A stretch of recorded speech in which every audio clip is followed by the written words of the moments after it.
Hello, everyone, and welcome. Today, we're going to unlock a powerful capability within Excel that can truly transform how you analyze and understand your data. Our topic is building powerful insights, creating a data model in PowerPivot. By the end of this mini lecture, you'll understand why PowerPivot is so useful, how to get started, and how to create your very first data model. This will open up a whole new world of analytical possibilities, especially if you're comfortable with basic Excel but haven't ventured into more complex data relationships yet. So let's start with a common challenge many of us face in Excel. Think about a time you've had data spread across multiple different spreadsheets. Maybe you have customer information in one sheet, product details in another, and then your actual sales transactions in a third. When you try to answer questions that involve all this data, like what are the total sales for customers in a specific city, you quickly run into problems. You might be relying heavily on complex, often error-prone lookup formulas to bring that data together.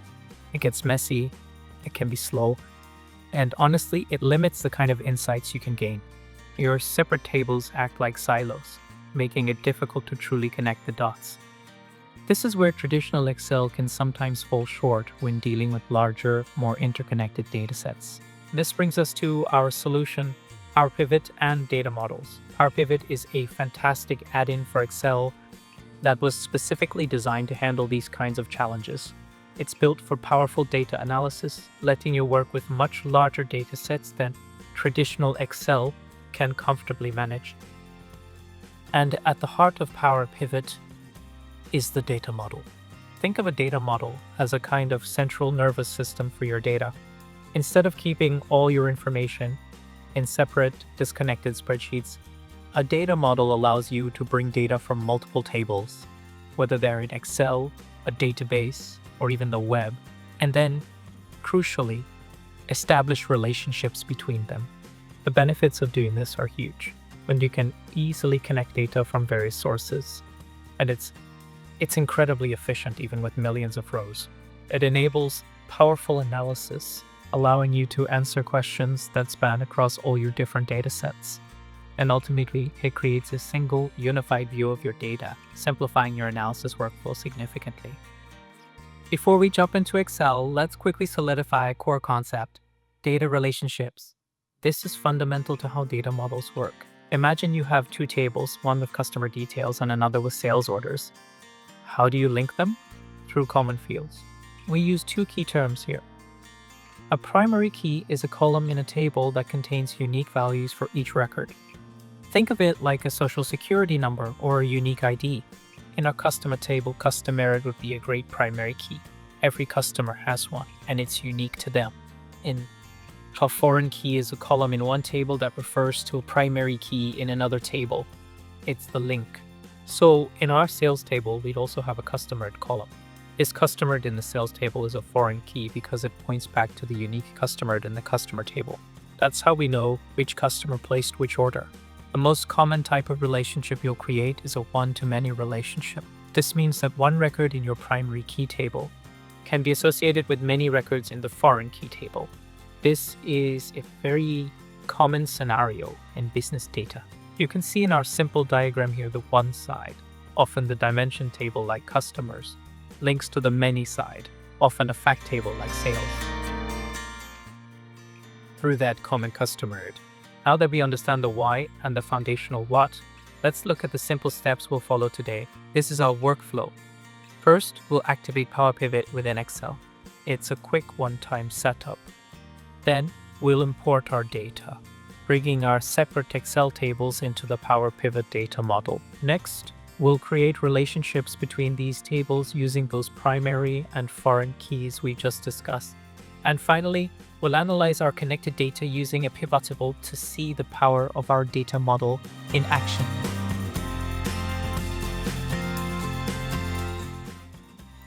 All right, let's jump into Excel and see this in action. First, let's activate PowerPivot. It might not be visible on your ribbon by default.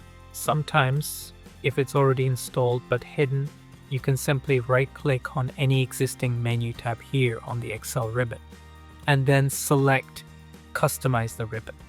In the Customize ribbon window that pops up, On the right-hand side, scroll down under Main tabs, and you might see PowerPivot listed here. If you see it, make sure that you check the box next to it, and then click OK. If you don't see it, no worries, we have another way. The most reliable way to enable it is to go to File Greater Than Options. Then on the left side, select Add-ins.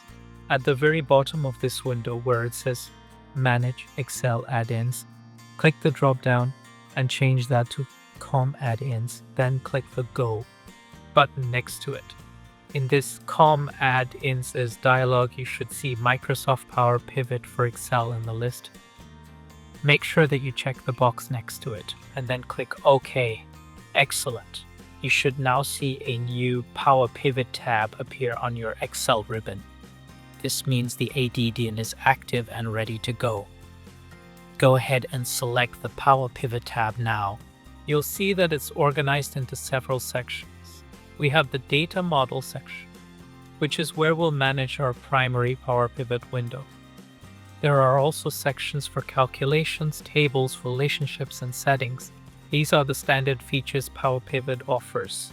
We'll be focusing primarily on the data model to import our data, and then the relationships to connect our tables. But it's good to see what's available here. Let's start by bringing our data into the model. Now that Power Pivot is active, let's bring our data into the Power Pivot window to start building our data model. For this demonstration, I'm using 3 separate Excel files, one for customers, one for products, and one for sales. If you'd like to follow along with me, you can download these 3 exercise files from the GitHub link provided in the video description. Go ahead and make sure you have those files ready. To begin, I'll click on the Power Pivot tab on my Excel ribbon, and then click Manage. This opens the Power Pivot window, which is where we'll build and manage our data model. Once in the Power Pivot window, I'll navigate to Get External Data on the ribbon, choose from other sources, and select Excel file. I'll click Browse and first select customers.xlsx file. It's important to make sure the Use First Row as Column Headers box is checked, as our first row contains the column names. Then I'll click Finish. You'll see a quick status, and now our Customers table is loaded as its own tab in the Power Pivot window. Let's repeat this for the other 2 files.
Great.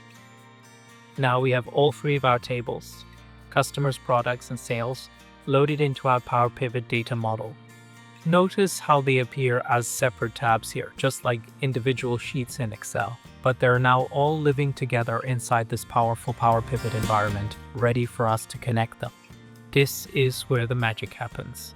To link these tables, go to the Diagram View button in the Power Pivot window. Here, you see our 3 tables. It's much more visual. Now, let's create a relationship. To link customers and sales, I'll drag the customer ID from the customers table, our primary key, to the customer ID in the sales table, our foreign key. You'll see a line appear signifying the relationship. Notice the one and the asterisk symbol or many that tells us it's a one-to-many relationship. One customer can have many sales. Similarly, to link products and sales, I'll drag the product ID from the products table to the product ID in the sales table. Now, all our tables, customers, products, and sales are connected through these relationships. PowerPivot understands exactly how they're linked using those primary and foreign keys. This is our data model. It's a collection of related tables that PowerPivot can now understand and query as one unified, intelligent data set, rather than three separate pieces of information. With our data model built, let's go back to our main Excel workbook. To use this connected data, we simply create a pivot table. On the Insert tab in Excel, click Pivot Table. Instead of select a table or range, we'll choose Use this workbook's data model. Click OK. Now, look at your pivot table fields list on the right. Instead of just seeing the fields from one sheet, you see all three of our tables: customers, products, and sales. And the best part, we can drag fields from any of these tables. And Excel knows how to connect them because of our data model. Let's try an example. And I'll drag customer city from the customers table into the rows area. And then I'll drag product category from the products table into the columns area. And finally, I'll drag sales amount from the sales table into the values area. Look at that. In just a few clicks, we've created a pivot table that analyzes sales amount by customer city and product category. This would have been extremely complex, if not impossible, with traditional lookups and separate sheets. The data model makes it effortless. This is the true power of PowerPivot. Now, let's look at the insights this pivot table immediately provides. We can easily see which cities are driving the most sales overall. If we look at the grand total column on the far right, we can quickly scan down and identify our highest performing cities. For instance, it looks like Chicago has a strong total of $1,560, followed by Miami at $1,450, and New York at $1,325. This gives us a quick overview of our top sales locations. While conversely, we can also spot cities with lower overall sales, like Denver at just $80, which might indicate an area where we need to focus more marketing effort. So, to quickly recap what we've covered, we started by understanding how PowerPivot elegantly solves the limitations of analyzing disconnected data in traditional Excel. We learned that data models are the core, allowing us to combine multiple tables and define how they relate to each other. We focused on the crucial role of relationships, specifically using primary and foreign keys. And most importantly, we saw how building that data model unlocks the ability to create powerful cross-table insights using familiar tools like PivotTable. This is just the beginning of what PowerPivot can do. As next steps, you could explore creating calculated columns and measures using DAX, which is a powerful formula language within PowerPivot, or connecting to even more diverse data sources like databases directly. I hope this mini lecture has shown you the immense potential of PowerPivot and data models for anyone looking to go beyond basic Excel and truly master their data. Thank you for your time.